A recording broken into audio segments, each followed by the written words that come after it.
Greetings, greetings, greetings. It is election day. What do y'all think about that? Election day. It is election day. It's going to happen. It's one of those things. It's going down. I like that when you say it's going down. I'm going to switch my camera. I don't like this side. Just stand by for 1 second. Let me see if I would rotate it this way. Yeah, I like that better. Okay. How you doing, Melinda? Thank you for tuning in. Brother Abraham, how you doing? Thank you for tuning in. Let's see who else we have here. Brother Abraham's, Melinda. Wow, that jumped up pretty quick. Let me see if I can see everybody in the chat room. Let's say go live with all the chats. There we go. All right, it's election day, y'all. It's election day. It is election day. Oh man, Priscilla, how you doing? It is election day. I got a lot to say about the election day. A lot to say about the election day. And y'all caught me, Brother Reginald, how you doing? First of all, I will be on tonight. We'll be doing the lesson at about 8:30. I'm going to do it early tonight. Sister Tasha Kelly, how you doing? We're going to be doing a lesson still dealing with end time. It's not going to be a number 4. It's going to be, I don't know, it's going to be taking one of the subjects that we did because those were long lessons. I looked at them, but I want to narrow it down because, you know, you cannot learn this stuff in just a, 1-2 lessons. We have to start reading the Bible as if and treating it as if it's a class, like a college course. Because for a college course, you spend 32 hours for one course, one subject, and they'll wear you out with those 32 hours. And you take it over a 16-week period, 2 hours, one time a day, unless you're doing a short course where you take it for 8 weeks and you're taking it 4 hours a night, one night a week for 8 weeks. So I know how all of that goes. So we can never play with this stuff and let a college class be better than the Bible. So I'm going to be doing that again tonight, but it's going to be narrowing one of the subjects in there and specifically on that. So it's going to be good tonight. I try to make all of these things good thinking about you all. I do. I try to treat it as if it's better than a college course. And so that's what we're going to be doing. But let's get to this election day. Election day. A couple things to put out with that. And one is, y'all know I got to always hammer on it. I got to always hammer this 400-year doctrine because, and I'm going to spend 1 minute on this before I get into the election day. Last year, all summer, it was 2019 is 400 years. And then they said, no, next year, August. And then I told people in August, we're going to be coming into the election, and you're still not going to get no 400-year. Your 400-year doctrine is still going out the window, and you're going to go into the new year in 2021. So I'm not a prophet. I don't have to be a prophet. I just know the book. So I just wanted to bring out that I share it with you all, not because there's a prophet, because I'm not a prophet, just reading the Bible. I told you we're going to come into the election, and you're still not going to have a 400-year Exodus. So here we are, today's election day. Just wanted to put that out there, and it's not a I told you so because I'm a prophet. It's I told you so because I'm reading the book. So everybody, and I say that so everybody will start reading the book. Start reading the book and not following the hype. Now, let's get to the election. Oh man, what a historical year. We've had historical years before, so this is not the first time we've had it, and we've had a historical year. We've had historical years over the time past. We have. You can go back to the year that during the civil rights movement, when you had people being killed. You can go back to the tension. You can go back to all of those years, bringing up certain things, the Scottsboro boys. You can go back to a lot of times. But we want to talk about what's going on right now. This one here is a little different because it has brought in some ideologies that people thought were put to rest, and they have not been put to rest. So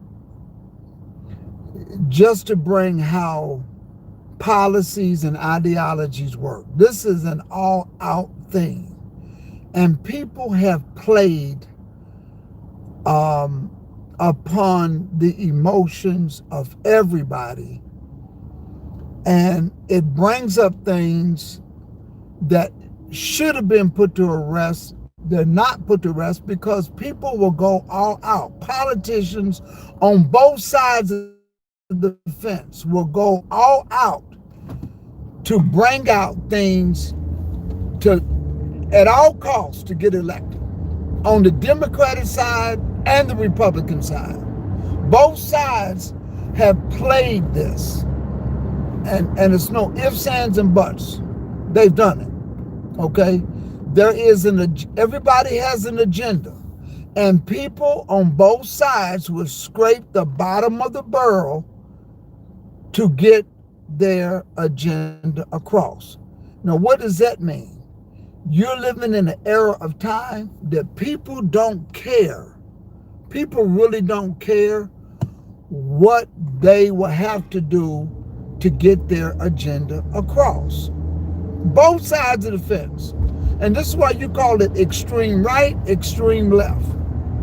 And both sides, you see residue of what they have done on both sides of the fence. So nobody's hands are blood free. Nobody. Not the Democrats, not the Republicans, not the conservatives, socialism, capitalism, federalism, whatever you want to call it. Everybody's hands are bloody. And that's the mentality of people. That's the era of time and the mentality that we're dealing with today. People will do whatever it takes to get their agenda across. At all costs. At all costs. So tonight, I'm going to be watching after the Bible lesson, of course, because that takes precedent over everything. It really does. Listen, tomorrow morning, you are going to have maybe a new president, maybe the same president. But let me tell you something. America has a system that is built in called checks and balances. Checks and balances. There's always going to be a Congress, being a House of Representatives, and a Senate that will always keep a check. Always. It's a system that protects itself. And that's how the American system was instituted. And the reason is because the founding fathers, who could not be trusted because they got kicked out from where they were, they put in the system to protect themselves from themselves. And that's why you have a system such as a checks and balance system. They do it to protect themselves from each other because they didn't trust each other. So that's what they did. You would rarely have what they call a filibuster. Rarely have a filibuster. Now, filibuster is that whether it's a Democratic Party or a Republican Party, you have the majority of that particular leadership in all three, where you have a Democratic, Republican Senate, and President, or you have a Republican House. Let me say that right, because I don't know if I said it right.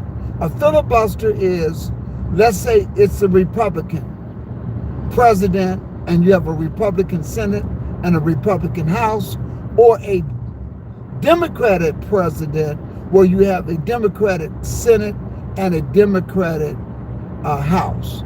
That rarely happens.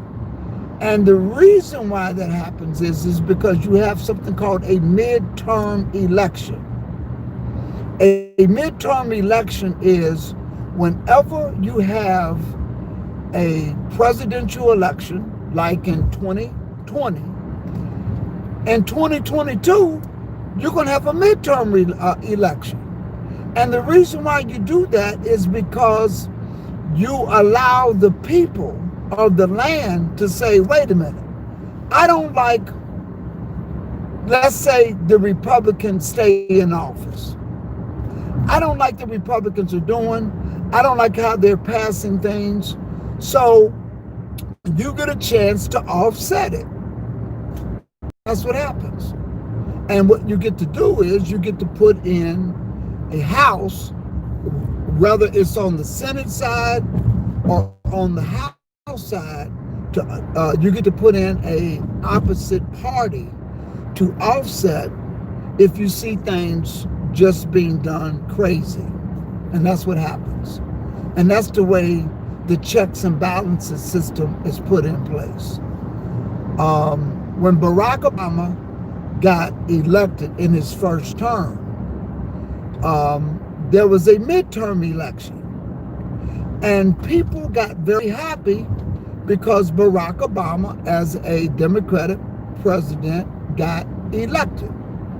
The issue is Obama wanted people to come back out so that you can put in a Democratic, I don't know if it was a Senate or a House, so that things could get passed for the Democratic Party. It didn't happen.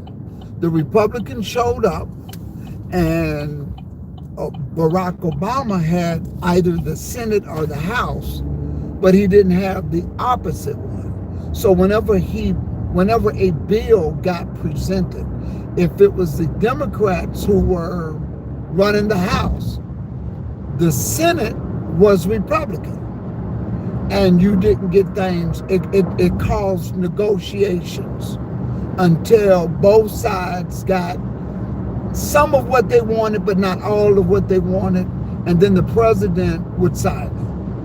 That's what would happen. And so it creates a balance where both sides are watching each other. What you don't want to have, even if it's your party, what you don't want to have is a scenario where you have a filibuster, where you have an all-Democratic House, an all-Democratic Senate, and a Democratic president, and vice versa. You don't want an all-Republican House and an all-Republican Senate and a Republican president, because that's when crazy laws get passed. And when those crazy laws get passed, it would take 2 years to undo. So then the people get frustrated, and what they do is they will put in, they say, okay, we got to get rid of those, because like I said, every 2 years, the midterm election, one of those positions are going to be up, either the House or the Senate, and people are going to say, let's put the Republicans back in because we got too many Democrats and crazy stuff is getting passed. We need checks and balances. And that's when they will come out strong, because people get frustrated with what a filibuster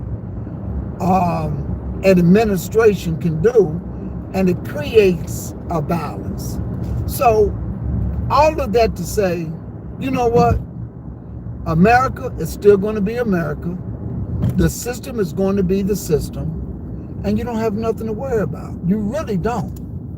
The short end of the stick, because in teaching public administration, here's the frustrating part, just over time. You know, the Democrats, same with the Republicans, whenever I got it, Brother Carl, I sure did. And I will respond to that. In fact, I may respond to it tonight. Your email. Let me say this. Here's where my frustration comes in, because I'm going back 8 years ago, maybe 10 years ago, when I first started teaching public policy. I was happy that I had the opportunity as an adjunct professor. I'm not a professor. I'm what they call an adjunct professor. In order to be a professor, you must have a doctorate degree. I don't. I have a master's degree. So you can be what they call an adjunct professor. But I was fortunate to be given the opportunity to teach public policy. But going back, I took note in politics that all the time people say, we need the black vote. We need the minority vote. And what they do prior to the election, they want to come to you and we're going to do this. We're going to do this. We're going to do this. And we're going to do this for you. And we're going to do that for you. And we need to start taking your vote a lot more serious. Then when they get in office, they don't take your vote serious. They in office. So forgive the expression, but you get pimped. You get pimped on a wish. And you get pimped on a, I'm going to do this for you. And it never gets done. Never gets done. So what I saw in this election, I saw the same scenario. Let's go back 8 years ago.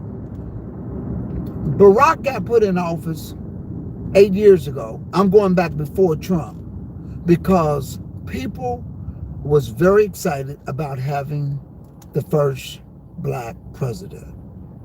And Barack Obama, I think he did the best job that he possibly could, because there's a checks and balance system in place that whatever he thought he wanted to do, because there was, if he had, by being a Democrat, either he had a Democrat Senate, but he had a Republican House of Representatives. And then his second term that he won, the last 4 years, he had a Democratic House, but a Republican Senate. So everything that whatever he wanted, he never had a filibuster where he had a Democrat House and a Democrat Senate. If he did, he would have probably pushed more of what he wanted. Even when they called it the Obamacare did not have everything in it that Obama wanted to pass, or at the level or the magnitude that he wanted health care to be, because there was the opposite party that tweaked it. And so the opposite party, they didn't get everything they wanted, but they got what level they wanted in there, because there was negotiations. And whenever you negotiate the House and the Senate, that's two different parties, it goes to something called a committee. And the committee is sitting there with both sides. Well, we'll give you this if you give us that. You give you this to give you that. And I'll give you a case in point. The stimulus check that they wanted to put out, both sides wanted to give the American people $1,200 to $1,500. They both agreed to that. We need to give out a check. The problem is is that there were other things that both sides were adding into that law that neither one liked, and they call it pork. They literally call it pork, P-O-R-K. And what they did was they was trying to add in, well, let's give the American people $1,200 or $1,500. I will approve it, but what we want is, we also want the corporations to get $100 million. And then somebody else would say, no. I don't think it should be 100 million. It should be 75 million. No. Well, I don't think this should. Well, we'll give 75 million to the corporations if you give us this bill that we wanted. We wanted to pass this other bill, and we want to put elements from that bill that has nothing to do with the stimulus check inside of the stimulus check issue. And so that's literally what happens. That's why bills don't get passed. That both parties like. So Trump wanted everybody to get $1,500. The Republicans wanted people to get $1,500. The Democrats wanted people to get $1,500. But what happened was, there was other issues in there that neither side agreed with, because they were throwing it inside there.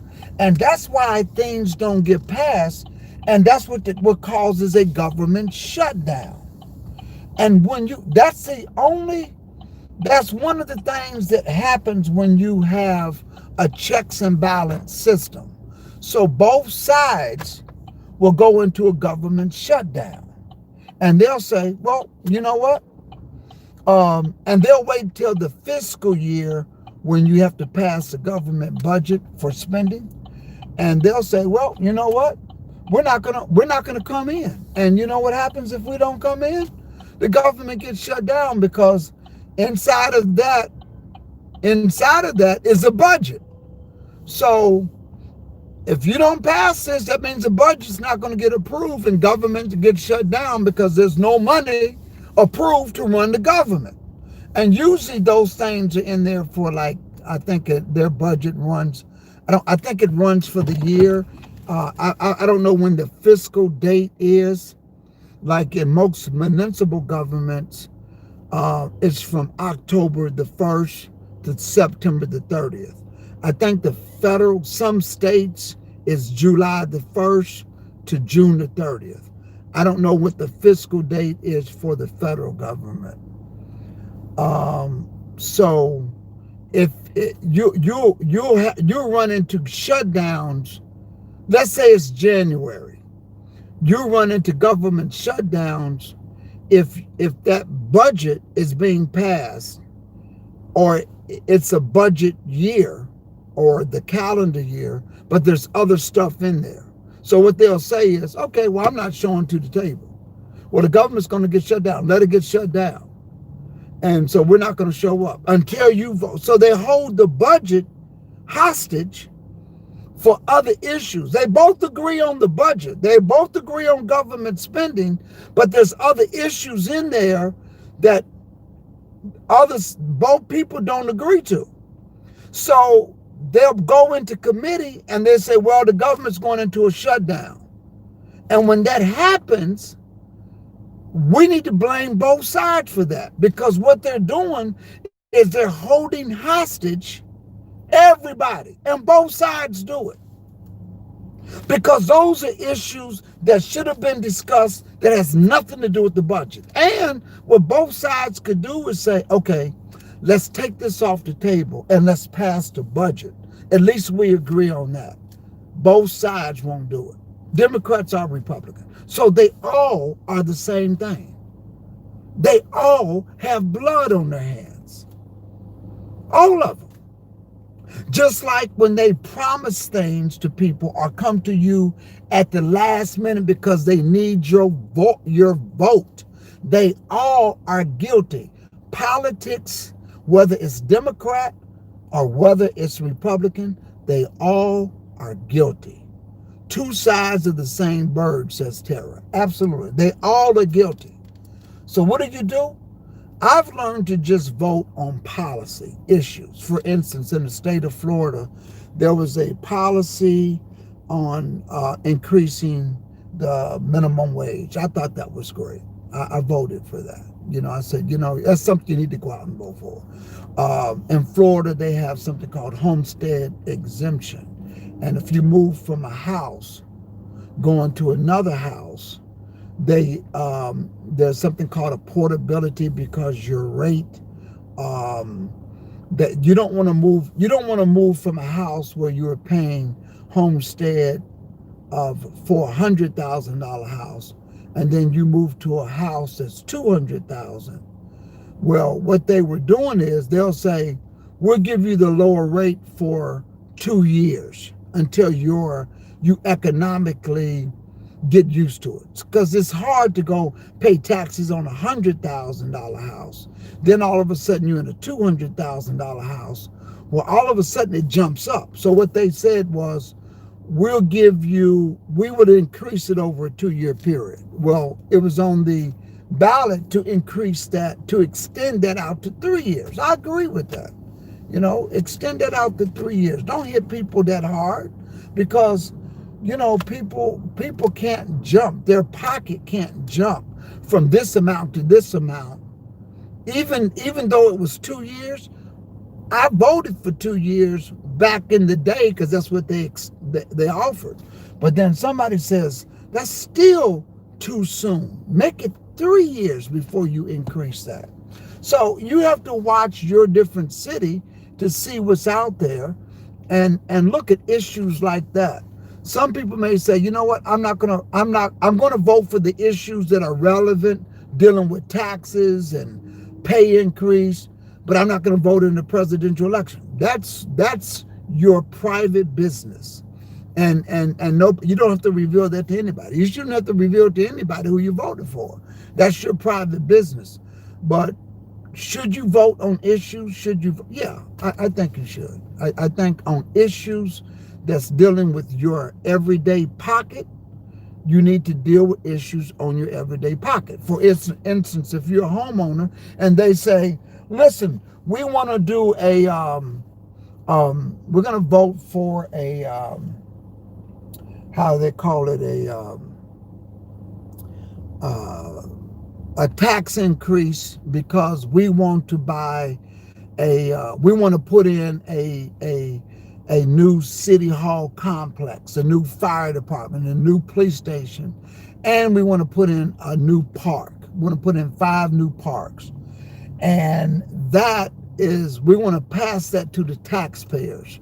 And we want to pass that by you paying a special tax over the next 5 years compared to 10 years. And we want you to pay for it. Now, new buildings comes out of taxpayers' pocket, but they want to make a special tax. You should go in there and say whether or not you want that special tax, because that could increase your taxes on your tax bill, on your property tax, as much as $2,000 a year, which could be $200 a month. Do you want to pay that? Or do you want to stretch it out over a 10-year period and make it $100 a month? You should go in there. You shouldn't ignore those things. You need to look at what's on the ballot and go in there and do it. And there's other issues that could be on the tax ballot. They can say, you know what? We want to close our parks at 6 o'clock, opposed to 10 o'clock at night. And you might say, well, wait a minute. And you don't go in and vote. All of a sudden, it gets passed and they're going to close the parks at 10 o'clock. But you're a person, you've been playing basketball. They got basketball lights. The kids stay off the streets. They're not doing anything that keeps them out of trouble. And then all of a sudden, you say, well, why would the parks do that? And then they say, well, we put it on the ballot. And people said they wanted the parks to close at 6 o'clock because, there's parks employees, there's extra expenses, whatever. And if somebody put it on the ballot for parks to close at 6 o'clock, but you didn't vote. So you should watch those things because they put those things on ballots. So when we say, I'm not going to vote because I'm a Hebrew and I don't care about this and I don't care about that. No, brothers and sisters, because that could be your child that was playing basketball at 10 o'clock at night. And the lights were staying on at the park until 10 o'clock at night. And it kept them out of trouble because when they played basketball and the lights went out at 10, you said, hey, I want you home at 10:30, But now they don't have no place to go and crime goes up. Because I can tell you when parks are not open, there's a correlation to increased crime.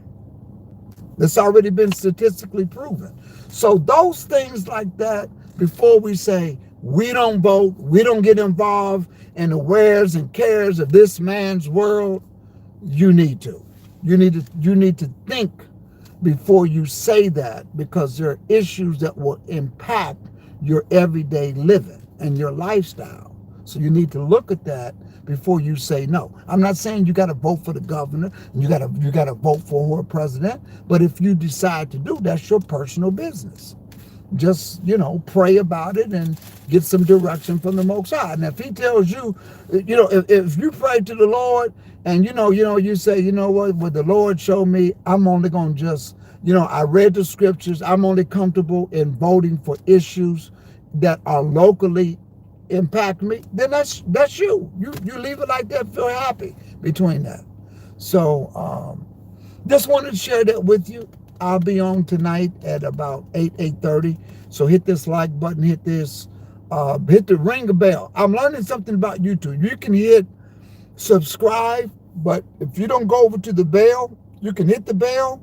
But if you don't hit the bell where it's got the little shake symbol, you won't get notified. By the way, on most of the videos, we're starting to add chapters. So when you look at the menu or the description, there's an arrow button at the end. Just hit that and it tells you what the video is about. Or it's got, I didn't used to put anything in that description area, but now I'm putting in there chapters. I call it section 1, section 2. I might change it to chapters later on, but there's chapters so that you can speed through the video to get to certain areas. After you listen to it one time, you may want to go back and say, man, I like that part that he said this. Then you got to go look for it.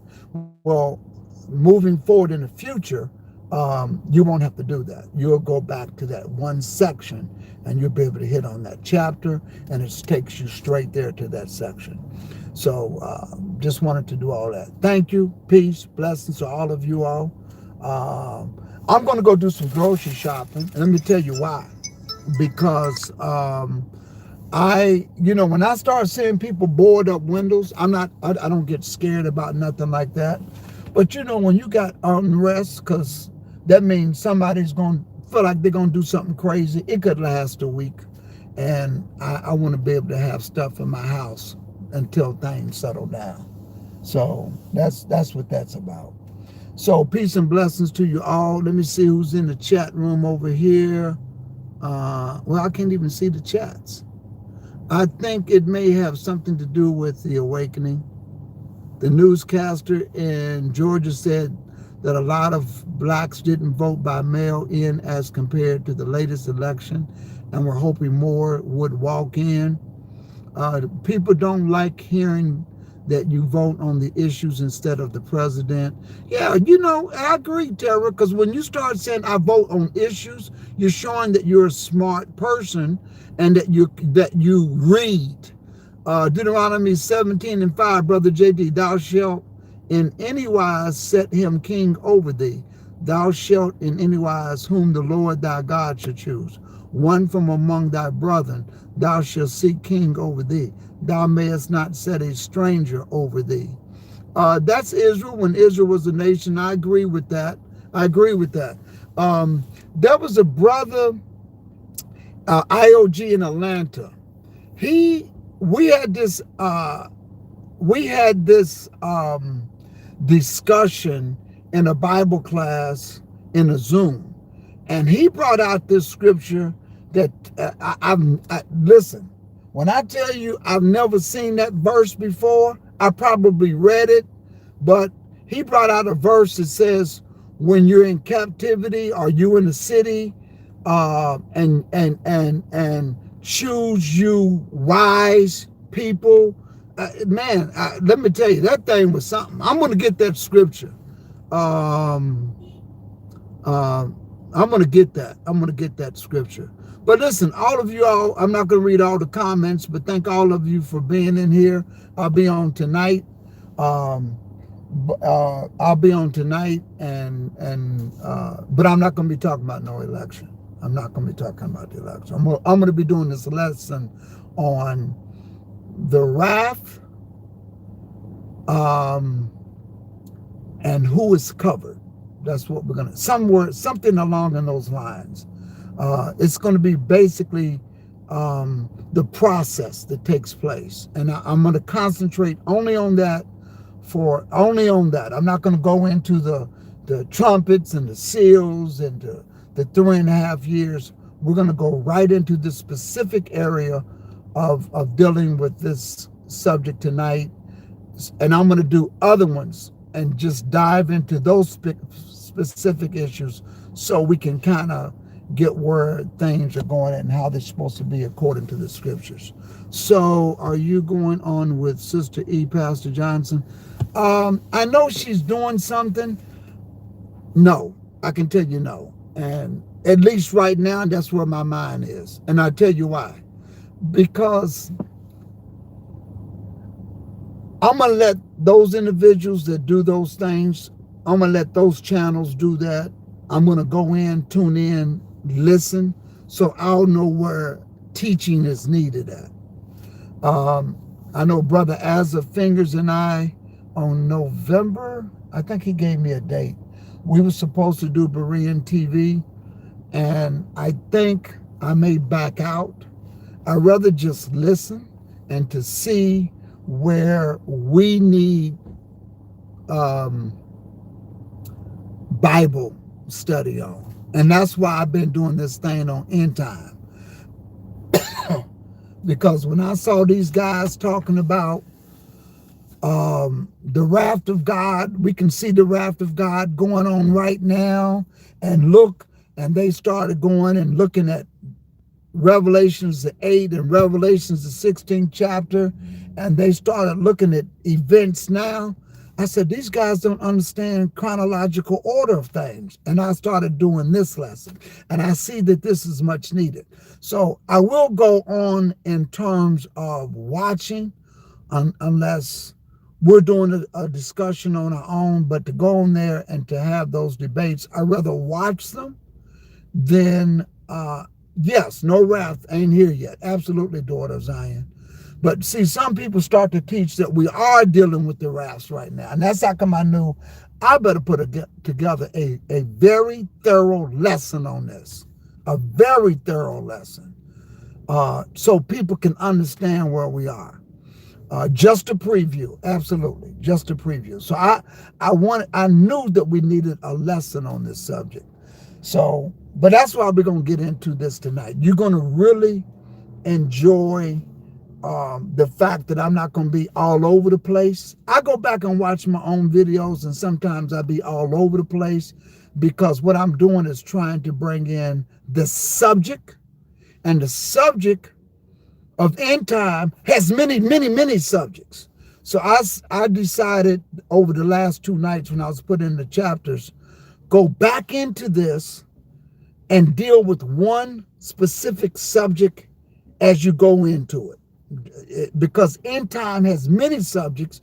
It's got the 3.5 years. It's got the abomination of desolation. It's got the trumpets. It's got the sealing of the saints. It's got the opening of the seals. It's got a lot of different subjects within that. But I need to go back in now and grab each section and start to put together a lesson. So that's what we have to do. 2020 is just the beginning. 2021 will be a movie. Well, the movie really starts when the abomination of the desolation happens, when that temple's built. But in a preview, yeah, you're going to start seeing some things happen. You're going to start seeing the shifting of things where Bible is starting to unfold right before your eyes. Yeah, we still haven't seen the Antichrist. I agree. And we're going to start seeing, I agree, Yahya 144, we're going to start seeing things start to unfold right before your eyes. Unfold right before your eyes. And you're going to see prophecy lining up. And that's why it's good to understand this so you know what's happening. So listen, that being said, brothers and sisters, I'll see you later on this evening. Peace and blessings to you all.